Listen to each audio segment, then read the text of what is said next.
नमस्कार सर। नमस्कार सर जी। सर क्या नाम है आपका? मेरा नाम है जी ओम प्रकाश दास। सर कहाँ से आए हैं? सर पिंड घनौली जी, तहसील जिला रोपड़, पंजाब से आया हूँ जी। सर संत रामपाल जी महाराज से नाम दीक्षा लेने से पहले आप क्या भक्ति साधना करते थे? सर पहले मैं भक्ति साधना करता था जी, नौनाथ नाथों का जाप। मेरे गुरु जी थे नाथ सीगे जी, जो कन्नों में मुंदरा होती हैं वो नाथ सीगे जी। वो तो मैं उनसे गुरदीक्षा ली।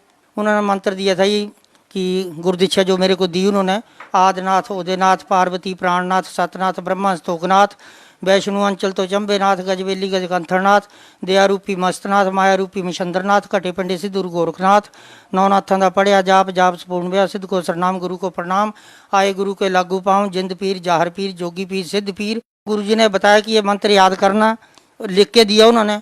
मैं 6 महीने लग गए जी कंठस्थ करने में इस मंत्र को। फिर सर आप संत रामपाल जी महाराज की शरण में कैसे आए?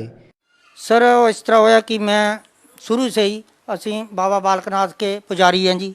तो सर मेरी पहले से लग रहे हैं कि मैं सत्संग सुनूंगा, मैं नाटक फाटक नहीं देखता कोई भी, या खबरें सुनूंगा।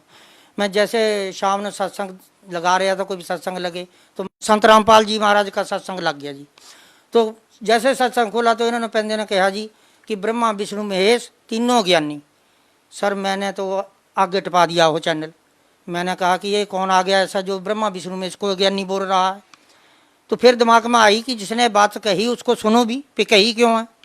मैं सर मुड़ के दोबारे फिर वही चैनल वापस ला लिया। तो जब मैंने देखा तो संत रामपाल जी महाराज गीता खोली हुई उन्होंने, तो गीता के बिच दिखा रहे कि फलाने श्लोक में ये लिखा, फलाने श्लोक में ये लिखा है। पहले तो मेरे को समझ ही नहीं लगा। चलो मेरे को चस्का पिया जी, मैं रोज़ ही सत्संग देखना शुरू कराया। तो 2 महीने मैंने सत्संग देखा जी। 2 महीने के बाद मेरे को ऐसी प्रेरणा हुई। दूसरे दिन मैंने गाड़ी पकड़ी, मैं फ़ोन किया, टीवी पे नंबर आ रहे थे सर। मैं फ़ोन किया कि महाराज मैं आना चाहता हूँ। मैं कहाँ हूँ? कहते आप चंडीगढ़ से बस लो और हिसार से 24 किलो 25 किलोमीटर पीछे बरवाड़ा है, वहाँ का टिकट लेके बरवाड़े उतर जाना। वहाँ पूछ लेना। चलो उतर गया जी। तो मैं एक दुकान वाले को पूछा कि मैंने सतलोक आश्रम बरवाला में जाना जी। कहते जी संत रामपाल जी की गाड़ी आएगी, तो वहाँ कबीर भगवान के ऊपर फोटो लगी, तो संत रामपाल जी की लगी, तो ऐसे कर देना हाथ ऊपर को, तो गाड़ी रोक लेंगे, आप चले जाना। मैं ठीक है जी। और जब को गाड़ी आ गई जी चले गए। जब गेट पे गए तो वहाँ तलाशी ली उन्होंने। वो मेरे को लगे कहने, कहते भगत जी आपने नामदान लिया? महा जी लिया। कहते कहाँ से लिया? मैंने कहा जी मैं यहाँ से नहीं लिया, मैं कहीं और से लिया, मैंने तो यहाँ देखने आया हूँ। कहते भगत जी ये क्या आपने डाल रखा है? मैंने जी ये तो बीड़ी सिगरेट अपना मनीषन जो मैं खाता पीता हूँ। कहते भगत जी फिर आप अंदर नहीं जा पाओगे, यहाँ तो ये चलता नहीं है। तो मैंने कहा जी फिर मैंने सोचा कि बीड़ी बूड़ी तो फिर भी मिल जाएगी। मैं इतनी दूर आया तो मैं यहाँ तो देखा तो कुछ भी नहीं, क्या देख पाऊँ यहाँ। तो कहते इसको तोड़ के ना ड्रम पे सीटना, तोड़ के सीटना, कोई और ना उठा ले, और हाथ धो के आओ।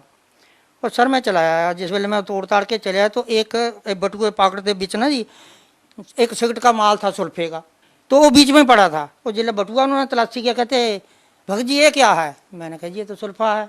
वो कहते भगत जी तुम तो हमारा भी नामदान खराब करोगे। वो कहते भगत जी इसको भी छिटो तोड़ के।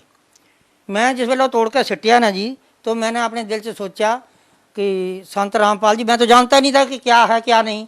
मैंने कहा ऐसे तो डेरे बहुत बनाए, को किसी ने डेरों पे धंधा तोड़ रखा पैसे कमाने का। तो मैंने कहा अच्छा भाई संत रामपाल जी महाराज तुम्हारे डेरे में आ रहा हूँ, मेरा मनीषन तोड़ा दिया सारा ही। तो जो तेरे जो पावर है ना, तो मैं मुड़ के इस मनीषन को हाथ ना लगाऊँ। अब है तो बुरी चीज़ है, मेरे तो किसी गुरु ने मना नहीं करा।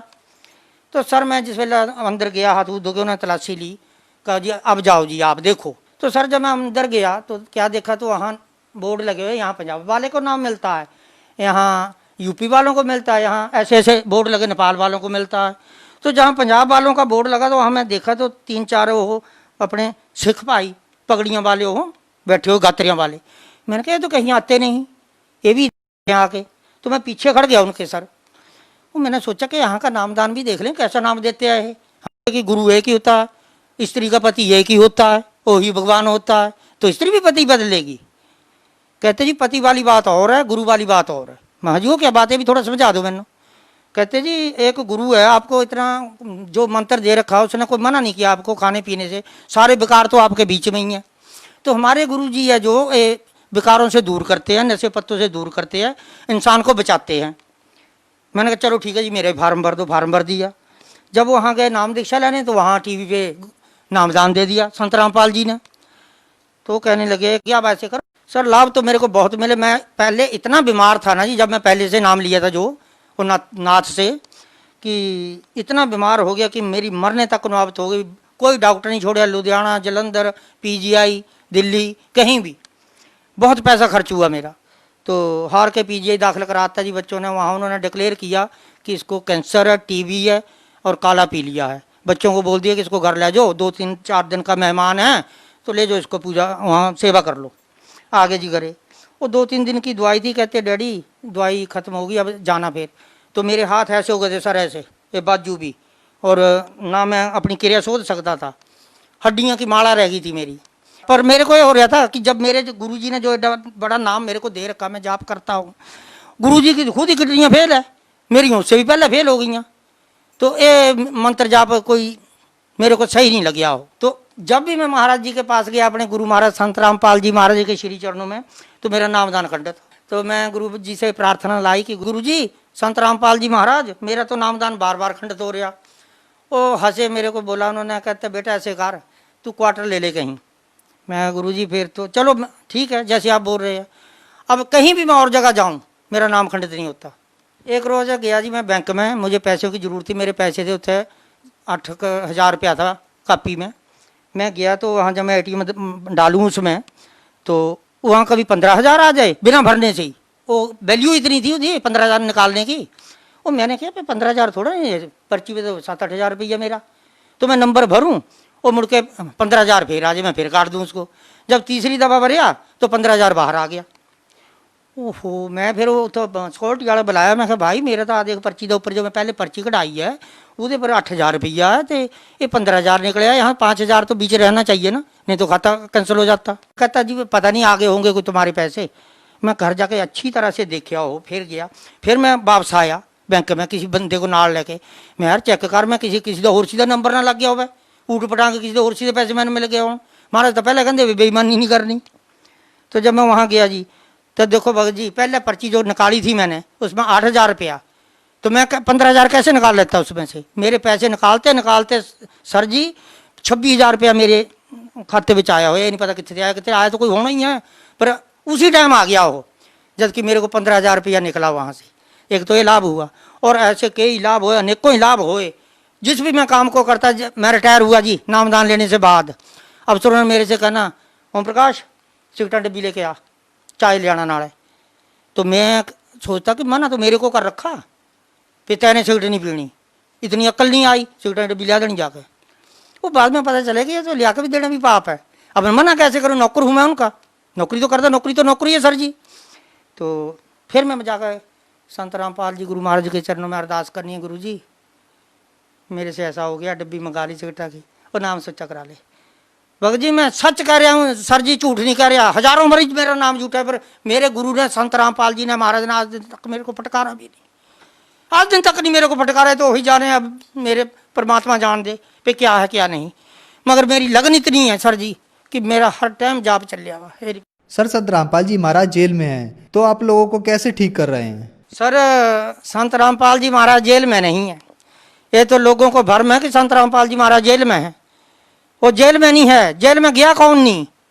अब हमको भी बोलते लोग, कहते हैं कैसा गुरु आपका जो उसमें पावर हो तो जेल में क्यों बैठा है। मैंने कहा मेरी बात सुनो, कृष्ण खुद भगवान था, वो 7 बहन भाई उसके जेल में जन्मे, और आप भी जेल में जन्मा। वो क्यों था जेल में जब भगवान था? राम भगवान थे खुद, तो उन्होंने 14 साल की जेल क्यों काटी, वनवास क्यों काटा? और जेल तो जो जेल काटी सो काटी, और सीता को तो ले गए रावण उठा के, और दुनिया मरवा दी उन्होंने। तो वो भी तो भगवान थे। ये तो चलो साढ़े तो गुरु जी है, तो गुरु जी कहते गुरु महाराज है, साढ़े महाराज, थोड़े तो महाराज नहीं, तुम तो उल्ट पुलट बोलते हैं। लोग पता कहीं क्या बोलते हैं जी, कि आपका गुरु है ना जी, जो वो कढ़ाई में खड़ा होता है और दूध से नहलाते हैं, उसकी खीर बना के वो तुमको खिलाते हैं। मैं कहा आप भी खा के देखो, पैसे कितने लेते हैं गुरु जी तुम्हारे? हमारे रिश्तेदार बोलते हैं हमें। मैं कहा भाई तुमने लेना तो पैसे, चलो मैं दुआ देता, बिना पैसे दिला देता तुमको नाम। तो ये तो सारे बदनाम करने की बात है सर जी। हमारे गुरु जी वर्गा तो कोई गुरु, पैसा तो पैसा, वहाँ जाओ खाना फ्री, बैठना फ्री, सोना फ्री, नहाना धोना फ्री। मैं कहता ऐसा तो कहीं देखा ही नहीं मैंने धरती के ऊपर जैसा वहाँ देखा मैंने आज।